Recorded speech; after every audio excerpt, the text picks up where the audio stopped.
एक गांव में बिंदिया नाम की औरत अपने 15 साल के बेटे अजय के साथ रहती थी। वे लोग बहुत गरीब थे। जब अजय 10 साल का था तभी उसके पिता की मृत्यु हो गई थी। बिंदिया ने मेहनत मजदूरी करके बहुत मुश्किल से अजय को पाला पोसा था। अब अजय 15 साल का हो गया था और वो भी गांव में छोटा मोटा काम करके घर चलाने में अपनी माँ की सहायता करता था। माँ, अब तो मैं बड़ा हो गया हूँ और कमाने लगा हूँ। अब तुम घर बैठो और आराम करो। सारा दिन घर और बाहर का काम करके तुम कितना थक जाती हो। अच्छा जी, बहुत बड़ा हो गया है मेरा बेटा, अब अपनी माँ की सेवा करेगा। पिताजी के जाने के बाद तुमने कितनी मेहनत से मुझे पाला पोसा है। घर का और बाहर का काम करके थक कर चूर हो जाती हो। अब से बाहर का काम मैं करूँगा और तुम केवल घर का काम संभालना। बिंदिया को भी अजय की बात सही लगी और उसने घर पर ही रहना उचित समझा। अजय सुबह सुबह काम पर निकल जाता और शाम को थका हारा घर आता। अजय गांव की ही एक छोटी सी दुकान पर सहायक का काम करता था। एक दिन उस दुकान में चोरी हो जाती है, जिसका इल्जाम अजय पर आ जाता है। देख लड़के, चुपचाप मेरे पैसे वापस दे, नहीं तो मैं तुझे पंचायत में ले जाऊंगा और तुझे कड़ी से कड़ी सजा दिलवाऊंगा। मालिक, मैं सच कह रहा हूँ, मैंने चोरी नहीं की है। दुकान का मालिक पंचायत में शिकायत लेकर जाता है, जिसके बाद पंचों के फैसले से अजय और उसकी माँ को गांव से बाहर निकाल दिया जाता है। अजय और उसकी माँ गांव से बाहर बहने वाली नदी के किनारे अपनी एक झोपड़ी बनाकर रहने लगते हैं। माँ, अब हम क्या करेंगे? गांव वाले तो मुझे गांव में घूमने भी नहीं देंगे। अब मैं काम कैसे करूँगा और पैसे कहाँ से लाऊंगा? यदि पैसे नहीं आए तो घर का सामान कहाँ से आएगा? तू चिंता मत कर बेटा, भगवान ने हमारे लिए जरूर कुछ न कुछ सोचा होगा, जिसका रास्ता हमें जल्दी ही मिलेगा। घर में केवल एक दिन का ही राशन बचा था। अजय को बहुत चिंता हो रही थी कि वो क्या काम करेगा और पैसे कैसे कमाएगा। रात को जब वे माँ बेटा खाना खाने बैठते हैं, तभी दरवाजे पर कुछ दस्तक होती है। अरे, इस समय कौन आया होगा? हमारे यहाँ तो वैसे ही कोई नहीं आता जाता, तो आज इस समय कौन आ गया? तू खाना खा, मैं देख कर आती हूँ। बिंदिया जैसे ही दरवाजा खोलती है, सामने एक साधु को खड़ा पाती है, जो पूरी तरह भीगे हुए थे। बेटी, मैं बहुत दूर से आया हूँ। रात में रास्ता भटक गया और मेरा पैर एक पत्थर से टकरा गया, जिसके कारण मैं नदी में जाकर गिर गया। पूरी तरह से भीग गया हूँ। बाहर कुछ ठंड है तो क्या मैं कुछ देर के लिए यहाँ विश्राम कर सकता हूँ? हाँ हाँ महाराज, आइए, आप निश्चिंत होकर यहाँ बैठिए। महाराज, आप ये कपड़े बदल लीजिए, नहीं तो आपको ठंड लग जाएगी। धन्यवाद बेटा। साधु कपड़े बदल लेते हैं। बेटी, बहुत भूख लगी है, क्या कुछ खाने को मिलेगा? हाँ हाँ महाराज, क्यों नहीं, आप बैठिए, मैं अभी आपके लिए भोजन परोसती हूँ। बिंदिया साधु के लिए खाना परोस रही थी तो साधु की नजर खाली बर्तनों पर जाती है। साधु घर की दशा जान चुके थे। बेटी, एक काम करो, मुझे केवल एक गिलास पानी दे दो। अचानक सर बहुत भारी भारी लगने लगा है। मैं पानी पीकर यहीं कोने में आराम कर लूंगा।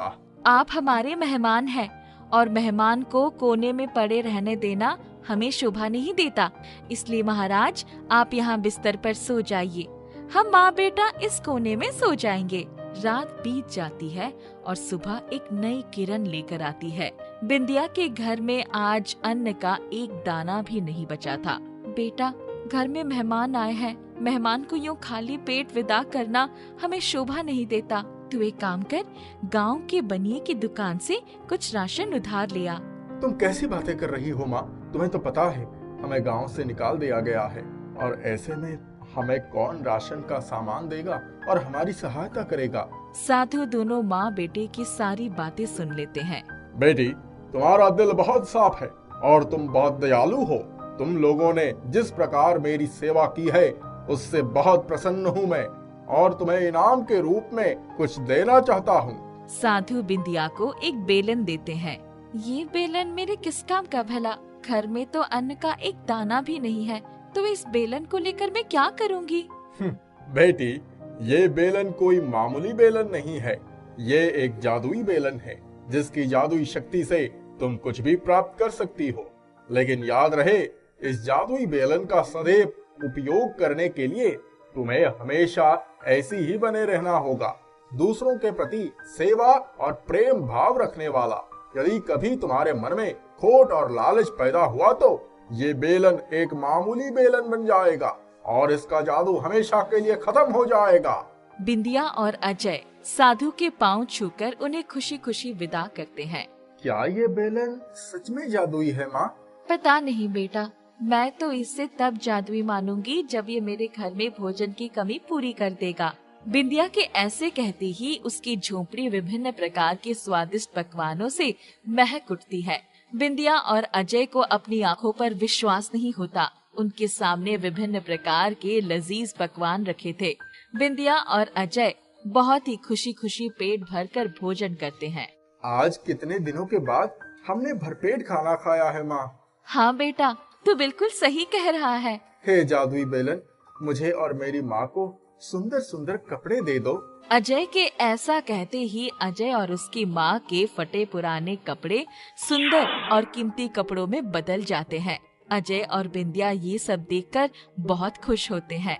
जादुई बेलन, हमारे इस टूटे फूटे घर को भी एक आलीशान महल में बदल दो। अजय के ऐसा कहते ही उनकी टूटी फूटी झोपड़ी की जगह एक आलीशान महल खड़ा हो जाता है। बिंदिया और अजय उस आलीशान महल के मालिक बन जाते हैं। उनके पास पैसों की कोई कमी नहीं रहती। एक दिन अजय गांव में उसी दुकान पर राशन लेने जाता है जहां से उसे चोरी करने का इल्जाम लगाकर निकाला गया था। अजय दुकान के सामने बड़ी सी गाड़ी उतारता है।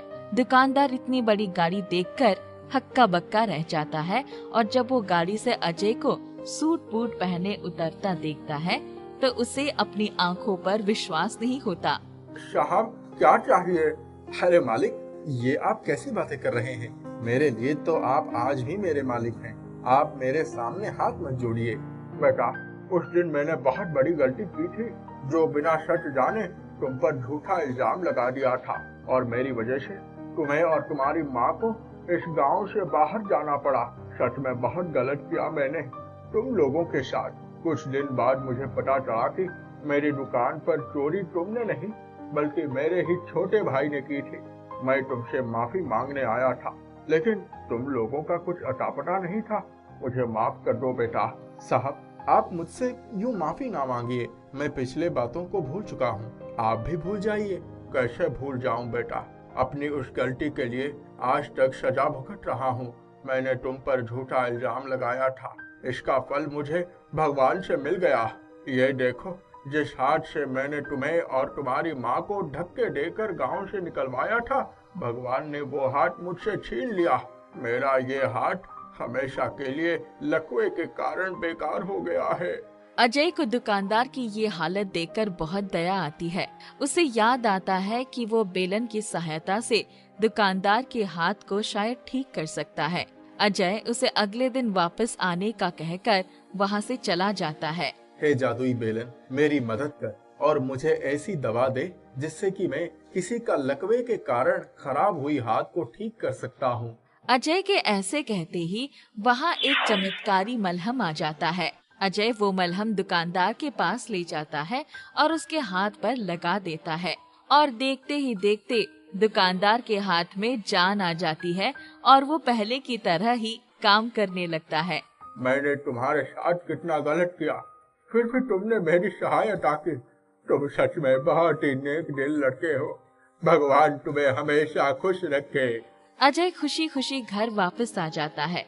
अब बिंदिया और अजय इसी प्रकार जादुई बेलन की सहायता से गांव के लोगों की मदद करने लगते हैं। दोनों साधु की बात को हमेशा याद रखते हैं और जादुई बेलन का उपयोग दूसरों की सहायता के लिए करते हैं। गांव वाले बिंदिया और अजय को बहुत ही प्यार और सम्मान देते हैं। नन्हा विशाल कुदाल लेकर अपने घर के पास के खेत में पहुंच गया। उसने कुदाल चलाना शुरू कर दिया और कुछ ही देर में थक गया। उसकी माँ सरिता आ गई। बेटा विशाल, अभी तुम बहुत छोटे हो, कुदाल को मत चलाओ। माँ, अब तो आसपास सभी लोगों ने अपने खेतों में बीज बो दिए हैं। हमारे पास ये छोटा सा खेत है और ये भी खाली है। मैं भी इसमें बीज बोऊंगा, सब्जी उगाऊंगा। पानी वाली दाल और रोटी खाकर उब गया हूँ। बेटा, मुझे भी बड़ा दुख होता है। मैं तुम्हें अच्छा खिला पिला नहीं पा रही हूँ। गरीबी के कारण तुम्हें बहुत सारी चीजों के लिए तरसना पड़ता है। माँ, कोई बात नहीं, समय हमेशा एक सा नहीं रहता है। भगवान को कभी तो हम पर तरस आएगा। एक न एक दिन वो हमारी फरियाद जरूर सुनेंगे। सही कह रहे हो बेटा। मैं कुदाल से खेत की गुड़ाई कर दूंगी, बीज भी बो दूंगी। तुम स्कूल जाओ, पढ़ाई भी जरूरी है। ठीक है, मैं स्कूल जाऊंगा। सरिता माँ ने कुदाल अपने हाथ में ले ली और खेती का काम करने लगी। सब्जी के बीज बो दिए गए। एक दिन सवेरे विशाल ने देखा उसके खेत में 2 मोर के बच्चे कुछ चूग रहे थे। उसने ध्यान से देखा तो उनके मुंह में सब्जी के बोए हुए बीज नजर आ गए। उसे बड़ा दुख हुआ। इसी बीच एक मोरनी बच्चों के पास आ गई। वो उन्हें वहां से लेकर चली गई। मोरनी ने जाते जाते कुछ कद्दू के जादुई बीज अपने मुंह से वहां उगल दिए। उसके बाद गांव का एक निवासी झापा वहां आ गया। उसने खेत में देखा तो कुछ सुनहरी चीज चमक रही थी। कद्दू के सारे बीज सोने के बन गए थे। झापा ने सब सोने के बीज उठा लिए और अपने घर लेकर चला गया। कुछ ही देर में मोरनी के बच्चे फिर से खेत में आ गए। झापा भी आ गया और उसने जाल डाल दी और दोनों मोर के बच्चों को फंसा दिया। विशाल ने फंसे हुए बच्चों को देखा तो उसे ज्यादा तकलीफ हो गई। माँ सरिता भी वहाँ पहुँच गई। माँ देखो, झापा काका ने मोर के दोनों बच्चों को फंसा लिया है। वे बेचारे कितने परेशान हो रहे हैं। उनकी माँ भी बहुत परेशान होगी। अरे हाँ, देखो बच्चे कितने असहाय हो गए। भैया, इन्हें छोड़ दो, इन पर दया करो। भाभी जी, ये मोर के बच्चे बहुत परेशान करते हैं। आपके खेत का सारा बीज खा गए हैं। आप इनकी तरफदारी मत कीजिए। देखो भैया, ये भी बच्चे हैं, इन्हें भी भूख लगती है।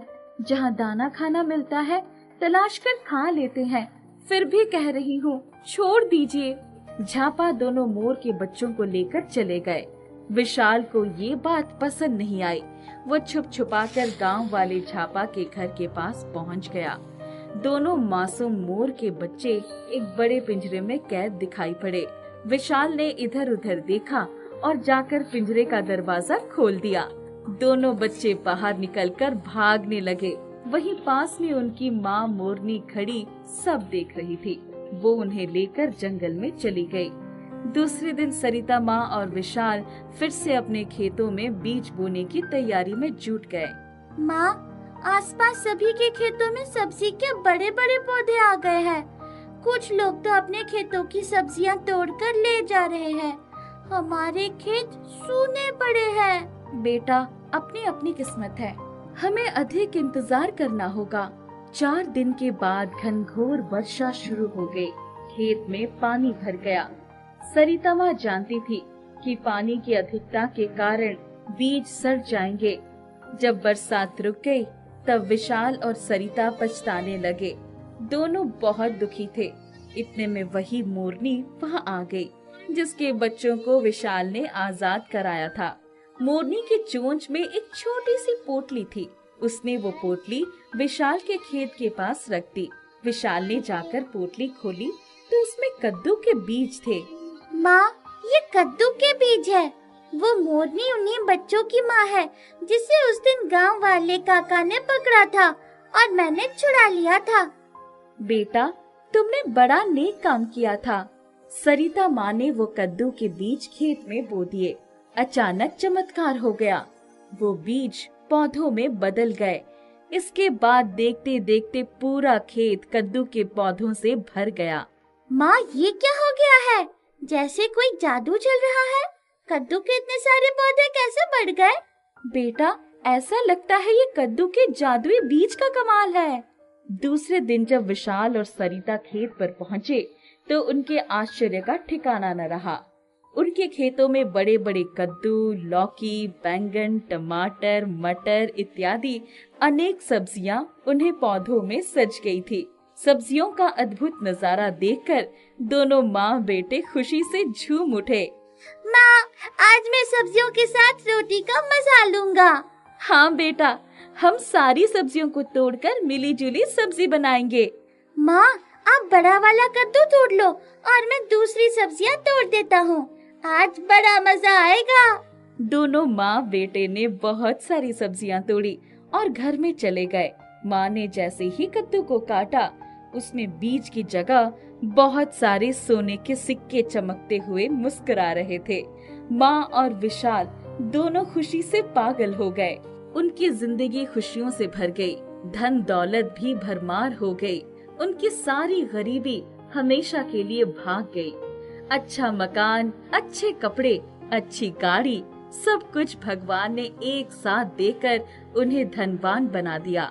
उनके गांव वाले झापा ने जब विशाल से इस चमत्कार के बारे में पूछा, तो भोले विशाल ने मोर के बच्चों की आजादी से लेकर मोरनी के जादुई बीज देने तक की सारी बात उन्हें बता दी। झापा के दिमाग में लालच का बवंडर मच गया। वो अधिक से अधिक धन कमाने की लालच में योजना बनाने लगा।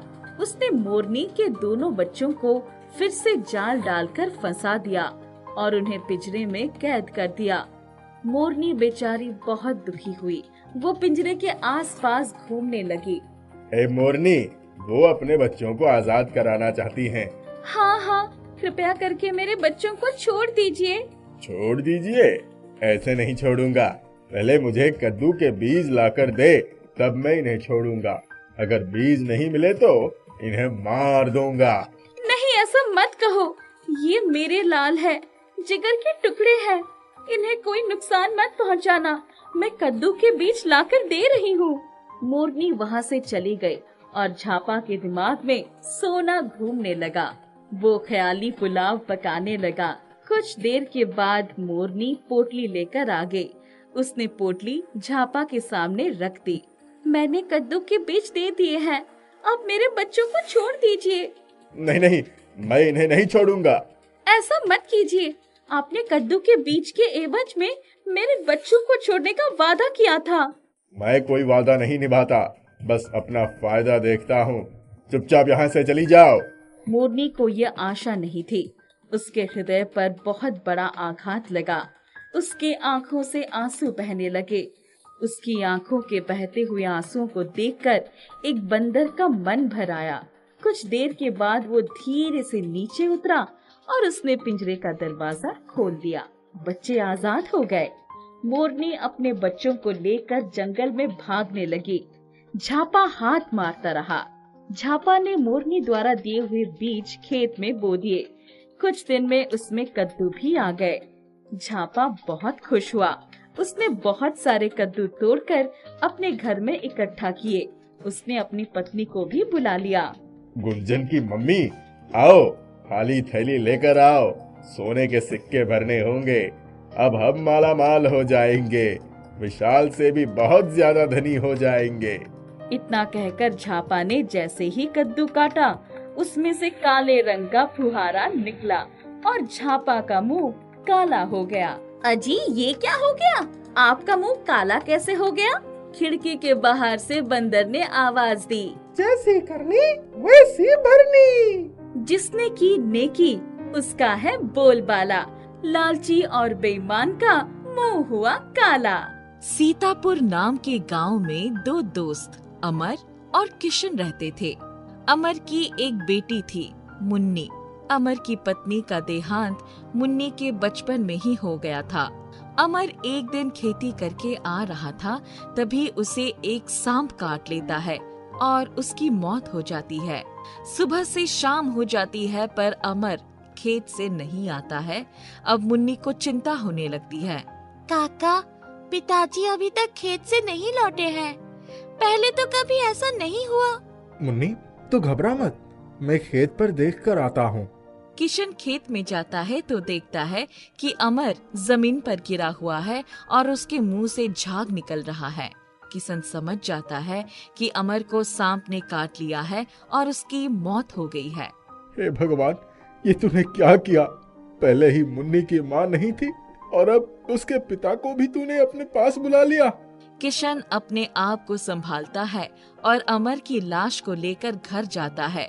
मुन्नी पिता की लाश देखकर बहुत रोती है और कहती है, पिताजी, आप भी मुझे छोड़कर चले गए। मैं तो अनाथ हो गई। बेटी तू रो मत, मैं हूँ ना तेरे साथ। पहले मेरी सिर्फ एक बेटी थी, अब 2 बेटियां हो गई।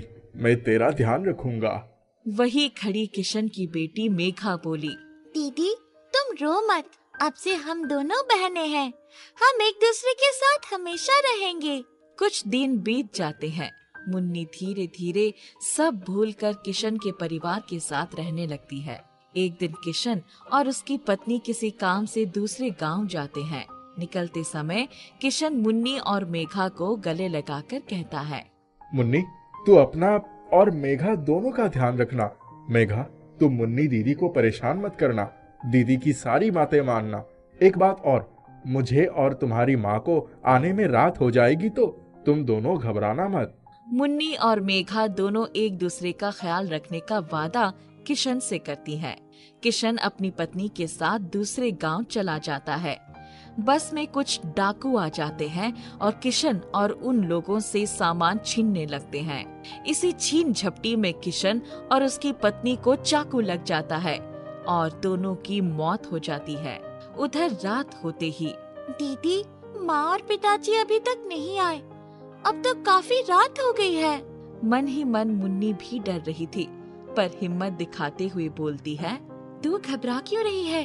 वो आ जाएंगे। रात से सुबह हो जाती है, पर दोनों में से कोई भी नहीं आता है।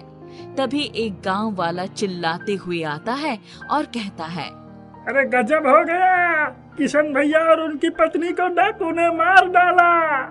ये सुनकर तो दोनों बहनें जोर जोर से रोने लगी। तभी सामने पड़ोस में रहने वाली एक औरत आई और बोली, ये मुन्नी तो है ही मनहूस, पहले अपने माँ बाप को खा गई, अब बेचारी मेघा के माँ बाप को भी खा गई।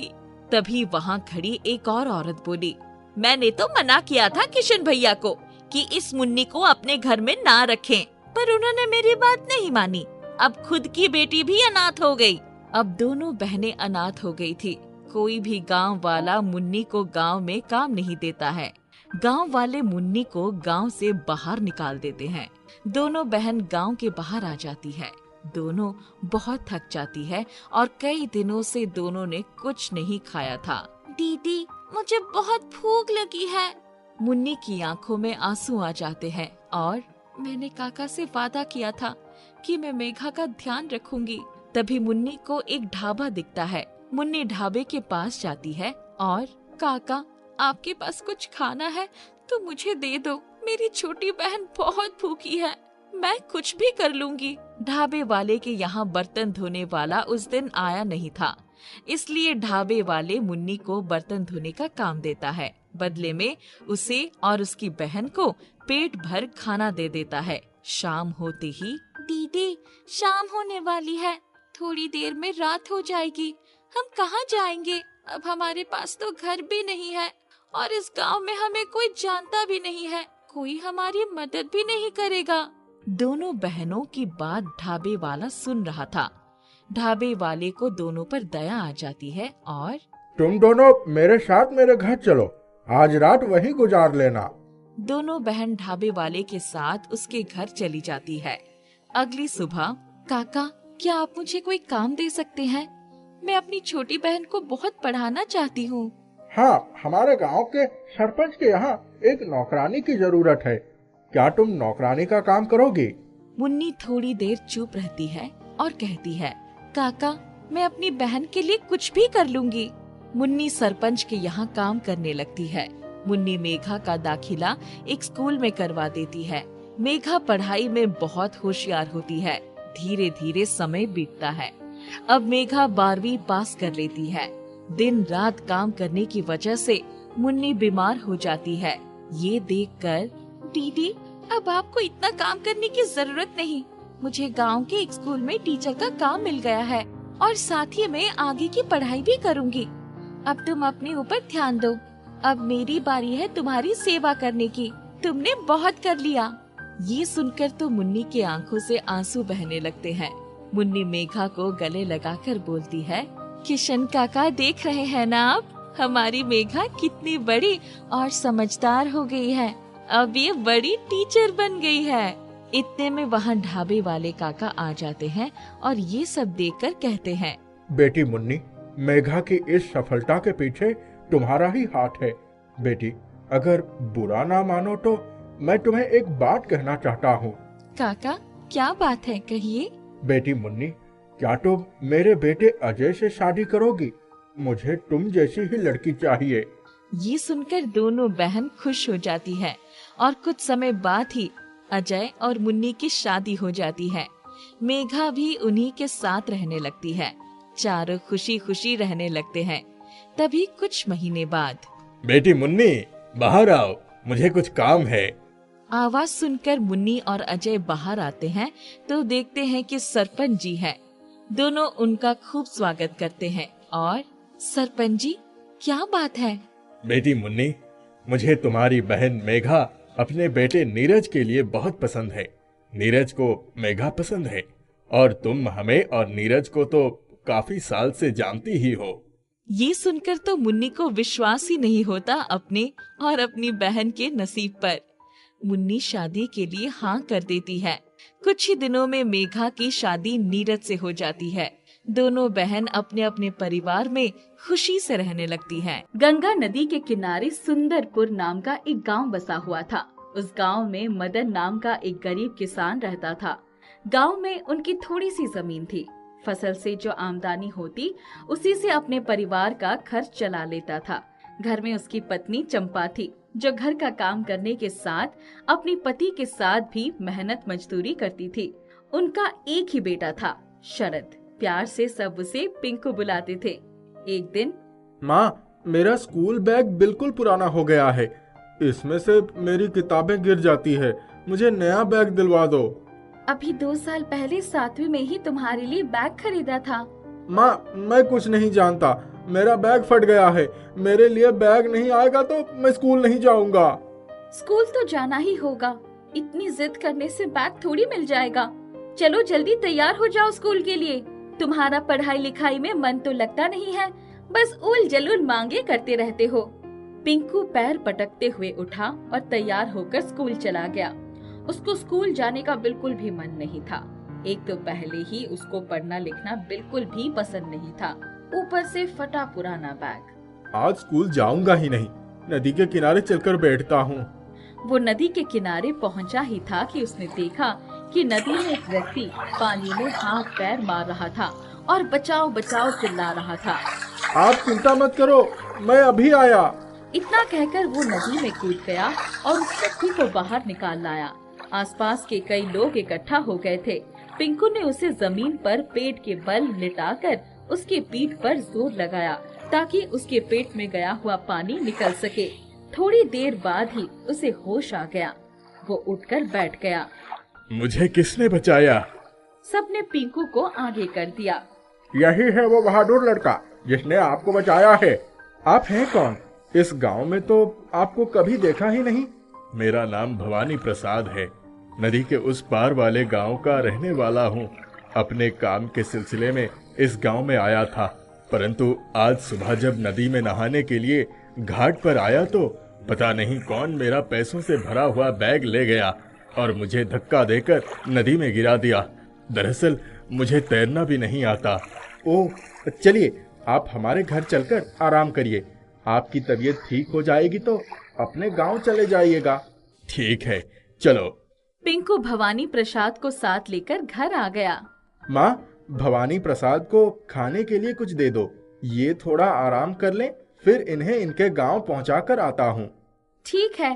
उसकी माँ ने भवानी प्रसाद को बड़े प्रेम से खाना खिलाया। अब आप आराम कर लीजिए, शाम को मैं आपको छोड़कर आता हूँ। तुम लोग बहुत ही नेक और दयालु हो।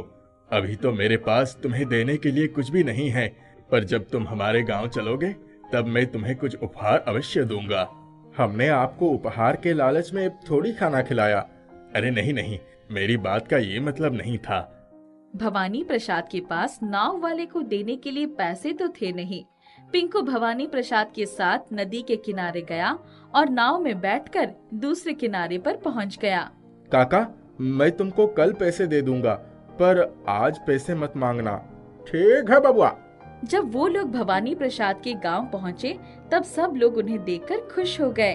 अगर ये पिंकू मेरी जान ना बचाता तो मैं नदी में डूबकर मर ही गया होता। भवानी प्रसाद की पत्नी शीतला ने पिंकू को अपने पास बिठा लिया और उसे उसके परिवार के बारे में पूछा। अब मैं चलता हूँ, मुझे स्कूल भी जाना है। आप लोग कभी मेरे गांव आए तो हमारे घर जरूर आइएगा। रुक जाओ पिंकू, तुम्हें कुछ देना है। शीतला कमरे में वापस आई तो उनके हाथ में एक काले रंग का बैग था। पिंकू, ये बैग तुम्हारे लिए है, बहुत संभल कर ले जाना और इसमें का सामान अपनी माँ को दे देना। आपको कैसे पता चला कि मुझे स्कूल बैग की जरूरत है? इस स्कूल बैग की वजह से ही मैं भवानी काका की जान बचा पाया। पिंकू ने उस दिन की सारी बातें शीतला को बताई। चलो अच्छा हुआ ना, तुम भी आते रहना। पिंकू ने बैग कंधे पर रख लिया और बड़ी मस्ती से चल पड़ा। तभी बैग इतना भारी क्यों है? आखिर इसमें क्या है? जरा खोल कर देखूं तो सही। उसने एक पेड़ के नीचे बैठकर बैग खोला तो उसकी आंखें फटी की फटी रह गई। पूरा बैग सोने की असरफियों से भरा हुआ था। लगता है उन्होंने गलती से ये बैग मुझे दे दिया है। मुझे फिर वहां जाना होगा। वहीं से वो उनके घर के लिए पीछे मुड़ गया। उनके घर पहुंचा तो क्या हुआ पिंकू? लगता है आप लोगों ने गलती से मुझे अशरफियों से भरी बैग दे दिया है। पिंकू, गलती से नहीं, तुम इसके हकदार हो बेटा। जाओ, जल्दी जाओ, अपने माँ को दे देना ये असरफियाँ। पिंकू फिर बैग दबाए जल्दी जल्दी नदी के किनारे बढ़ गया। नाव में बैठकर घर गया और माँ को सारी असरफियाँ देते हुए, माँ, ये अशरफियाँ संभल कर रख लो। मैं स्कूल जा रहा हूँ, मुझे बैग मिल गया है। इतनी असरफियाँ कहाँ से आई? भवानी काका की जान बचाने की वजह से उन लोगों ने मुझे ये बैग और अशरफियाँ दी हैं। इतना कहकर उसने बैग उठाया और स्कूल जाने के लिए साइकिल पर बैठ गया। साइकिल पर बैठते ही उसकी साइकिल हवा में उड़ने लगी और पलक झपकते ही वो स्कूल पहुंच गया। वो हक्का बक्का सा स्कूल में पहुंचकर अपनी कक्षा में चला गया। अपनी सीट पर बैठा ही था कि जो लड़की नीला कभी उससे बात भी नहीं करती थी, वो उसके पास आकर खड़ी हो गई। शरद, आज मैं तुम्हारे साथ वाली सीट पर बैठ जाऊं? उसने झट अपनी सीट पर से उठकर नीला को बैठने की जगह दे दी। मैं सपना तो नहीं देख रहा हूँ? आज मेरे साथ ये सब क्या हो रहा है? तुमने कुछ कहा क्या? नहीं नहीं, दरअसल आज मुझे स्कूल आने में देर हो गई थी ना, इसीलिए थोड़ा हड़बड़ाया हुआ हूँ। तुम तो हमेशा जल्दी आ जाते हो, फिर आज क्या हो गया? तब तक कक्षा में मैथ्स के टीचर मिस्टर भौमिक आ गए। पिंकू, आज तुम्हें बोर्ड पर ये सवाल हल करके दिखाना है। पिंकू की तो मैथ्स के नाम से ही कंपी छूटने लगती थी। किसी तरह बोर्ड के पास गया, हाथ में चौक लिया और सरसराते हुए सारे सवालों का उत्तर लिख डाला। उसे खुद पर ही आश्चर्य हो रहा था। वाह पिंकू, तुमने तो कमाल कर दिया। पूरी कक्षा ने ताली बजाई। पिंकू को उस दिन बहुत अच्छा लगा। जब वो अपनी सीट पर आकर बैठा तो, पिंकू, मुझे भी मैथ्स पढ़ाओगे? हाँ हाँ, क्यों नहीं। उस दिन जब वो घर आया तो उसकी खुशी का ठिकाना नहीं था। आते ही उसने अपने बैग से किताब कॉपियाँ निकालकर तख्त पर रख दी। तभी उसकी नजर बैग में पड़ी थैली पर पड़ी। उसने थैली निकाल कर देखा। माँ, ये देखो, ये तो अशरफियों से भरी थैली फिर से आ गई। माँ, अब मुझे विश्वास हो गया है कि ये बैग जादुई है। क्या? ये कैसे हो सकता है? देखो तो सही। माँ ने थैली खोलकर देखा तो हैरान रह गई। माँ, हमारे अच्छे दिन आ गए। आज कक्षा में मेरे साथ जो कुछ भी हुआ उससे मुझे यकीन हो गया है कि ये बैग जादुई है। इस बैग से मिलने वाले पैसों से अपनी सारी जरूरतें पूरी कर सकते हैं और गरीबों एवं जरूरतमंदों को भी बांट सकते हैं। तुम ठीक कहते हो बेटा। धीरे धीरे उनके घर में सब कुछ ठीक हो गया। पिंकू अपनी कक्षा का सबसे अच्छा बच्चा बन गया था। कुछ दिनों में ही पिंकू की बोर्ड की परीक्षा हुई। उसने अपने स्कूल में टॉप किया था। तभी नीला का फोन आया। हेलो पिंकू, बहुत बहुत बधाई। मैं तुम्हारी सफलता से बहुत खुश हूँ। पिंकू को अपने कानों पर विश्वास नहीं हुआ। जादुई स्कूल बैग ने उसे कहां से कहां पहुंचा दिया। एक गांव में भूरा नाम का एक किसान रहता था। उसने कई मुर्गियां पाली थी। उसका मुर्गियों और अंडों का व्यापार था। अचानक एक भयानक संसर्ग से फैलने वाली बीमारी ने उसकी सारी मुर्गियों और चूजों को मौत की गोद में सुला दिया। उसका पूरा व्यापार चौपट हो गया। उसके सर पर बहुत सारा कर्ज भी हो गया था। एक दिन उसके घर एक महात्मा पधारे और भूरा ने उन्हें अपना सारा हाल सुना दिया। महात्मा ने अपने ज्ञान दृष्टि से सारी वस्तु स्थिति को जान लिया। देखो, तुमने जो मुर्गियों, चूजों और अंडों का व्यापार किया वो तुम्हें सदैव घाटा ही देता रहा। अब किसी भी मुर्गी के चूजे या अंडों को बेचना तुम्हारे लिए हानिकारक सिद्ध होगा। तुम कोई ऐसा व्यापार करो जिसमें जीव हत्या ना हो। ठीक है महाराज, मैं ऐसा ही करूँगा। महाराज चले गए और भूरा भविष्य की योजना के बारे में सोचने लगा। उसके पास पूंजी भी नहीं थी, इसलिए वो समझ नहीं पा रहा था कि आखिर व्यापार करे तो कैसे करे। अचानक उसके मुर्गी घर से एक लाल रंग का चूजा बाहर आया और उसके पास खड़ा हो गया। हे भगवान, मेरी मुर्गियां और चूजे तो समाप्त हो गए। ये लाल चूजा कहाँ से आ गया? मुझे तो अब मुर्गी पालन का व्यापार करना ही नहीं था। जा बच्चे, जिसके घर से आया है वहाँ चला जा। चूजा जाने के लिए तैयार ही नहीं था। भूरा ने उसे उठाया और दूर जाकर रख दिया। इतने में उसने देखा एक बिल्ली चूजे की तरफ बढ़ रही थी। बिल्ली आगे बढ़ी और रुक गई, जैसे किसी चीज से टकरा गई हो। वो फिर उठी और आगे बढ़ी और दोबारा अदृश्य वस्तु से टकराकर रुक गई। कुछ जादुई चमत्कार लग रहा था, पर भूरा के समझ में कुछ नहीं आया। लेकिन उसने जाकर चूजे को उठा लिया। वो जान गया कि अगर उसने चूजे को यूं ही छोड़ दिया तो उसकी जान को खतरा हो जाएगा। अब मैं क्या करूं? इस चूजे को कैसे भगाऊं? ये किसी भयानक बीमारी का शिकार हो सकता है। मैं एक काम करता हूँ, एक बड़े पिंजरे में इनको भगवान के मंदिर के पास रख देता हूँ। अब तो वही दुनिया के रखवाले प्रभु इसकी रक्षा कर सकते हैं। इस तरह लाल चूजे को भूरा के भगवान के मंदिर के पास स्थान मिल गया। लाल चूजा बड़ा होने लगा और बहुत जल्द ही लाल मुर्गी बन गया। लाल मुर्गी भूरा के घर के आसपास दाने चुगती और फिर भूरा के पास वापस आ जाती। वो प्रतिदिन अपने साथ एक छोटा सा अमरूद का पौधा लेकर आ जाती थी और भूरा उसे घर के पास वाले बाग में लगा देता था। इस तरह धीरे धीरे भूरा के बाग में अमरूद के बहुत सारे पेड़ हो गए। एक दिन लाल मुर्गी जैसे ही भूरा के पास आई, उसी समय एक साहूकार हाजिरा लाल भी आकर भूरा के सामने खड़ा हो गया। वो गुस्से से भरा हुआ था। भूरा, अब तुम्हारे कर्ज का समय पूरा हो गया। मुझे आज मेरा सारा रुपया सूद समेत चाहिए। सेठ जी, आप तो जानते हैं मेरा सारा व्यापार चौपट हो गया। मुझे बहुत बड़ा घाटा उठाना पड़ा। तुम्हारे घाटे से मुझे कुछ लेना देना नहीं है। ये सब तुम्हें कर्ज लेने से पहले सोच लेना चाहिए था। तुम कहीं से भी लाओ, मुझे मेरा रुपया चाहिए।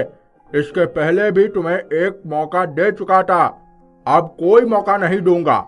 सेठ जी, मैं आपके हाथ जोड़ता हूँ, पैर पकड़ता हूँ, मुझे एक हफ्ता का मौका दे दीजिए। मैं आपके रुपए किसी तरह से अदा कर दूंगा। अब एक दिन का भी मौका नहीं दूंगा। भूरा को कुछ नहीं सूझ रहा था। वो दुख से पागल हो रहा था। उसी समय लाल मुर्गी ने अपने साथ लाए हुए अमरूद के छोटे पेड़ को वही पास में लगा दिया। इसके बाद उसने पंख फड़फड़ाए और उड़कर हाजिरा लाल को चोंच मार दी। अचानक हाजिरा लाल पर जैसे जादू हो गया। उसका पूरा सुर ही बदल गया। अरे भूरा, तू क्यों चिंता कर रहा है? मैं तुझसे कोई ब्याज नहीं लूंगा। जब तेरे पास रुपए आएंगे दे देना, कोई जबरदस्ती थोड़ी है। भूरा साहूकार की बात सुनकर चौंक गया। वो सोचने लगा कि इतनी जल्दी इतना बड़ा परिवर्तन कैसे आया। अच्छा भूरा, मैं चलता हूँ, एक पैसे की भी चिंता मत करना। साहूकार चला गया और भूरा अपनी लाल मुर्गी को देखकर अंदाजा लगाने लगा। उसे याद आ गया कि मुर्गी के चोंच मारते ही साहूकार के अंदर जादुई परिवर्तन हुआ था। लाल मुर्गी जादुई थी। उस दिन बिल्ली भी इसका कुछ नहीं बिगाड़ पाया था। आज मैं तो सांप बच गया। खैर, कुछ समय के लिए साहूकार से जान बची, लेकिन उसके रुपए मैं कैसे लौटाऊंगा? भूरा के इतना सोचने पर लाल मुर्गी ने फिर से पंख फड़फड़ाए और उछलकर अमरूद के पेड़ को चोंच लगा दी। जादू हो गया। वो अमरूद का पौधा बड़ा होने लगा। कुछ पलों में उसमें बड़े बड़े अमरूद भी आ गए।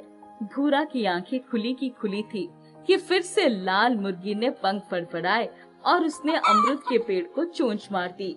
चोंच मारते ही अमरूद के रंग बदलने लगे। वे भी सोने के बन गए। अरे बाप रे, सोने के अमरूद! मुर्गी देवी, ये कैसा चमत्कार है? क्या ये असली सोने के हैं? भूरा भाई, तोड़ कर देख लो, खरा सोना है। अब तो हाजिरा लाल के रुपए आसानी से अदा कर लोगे। अरे मुर्गी देवी, इतने सोने में तो मैं पूरे जिले का कर्जा अदा कर सकता हूँ। आपने तो मेरी जिंदगी बदल दी, कर्ज के बोझ से बचा लिया। भूरा भाई, व्यापार करना चाहते थे, अब करो अमरूद का व्यापार, कर लो अपने सपने साकार।